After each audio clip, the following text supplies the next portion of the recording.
hurmatli tadbirkorlar, bizni Agrobank aksiyadorlik tijorat banki tomonidan har oy o'tkazib kelinadigan 3 tajribasi asosida tadbirkorlarni uchrashuvga o'tkazib kelamiz. Bu tadbirkorlarni uchrashuv o'tkazishimizning asosiy sababi aholini daromadini oshirish, tadbirkorlikka ko'maklash bo'yicha kreditlarni tavsiya qilib kelamiz.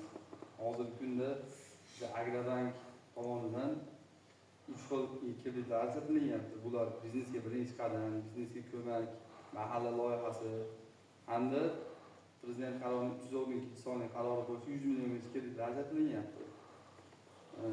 Bu kreditlarimiz asosan o'zini o'zi band qilgan, oylik shaxsga ega bo'lmagan aholi fuqarolarga beriladi. 17 milliondan 50 million.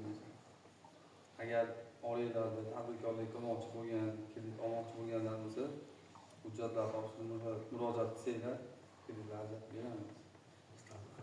Sog'ayamiz. Biznesga ko'magingiz ham ishsizlarga beriladi. Ha, biznesga ko'mak degan kreditimiz bor. Tadbirkorligi borlarga rasmiy daromadga ega bo'lmagan fuqarolarga 25% beriladi. 25%. Sun'iy banklarni qo'llaydi. Ha. Bu endi qo'yadi,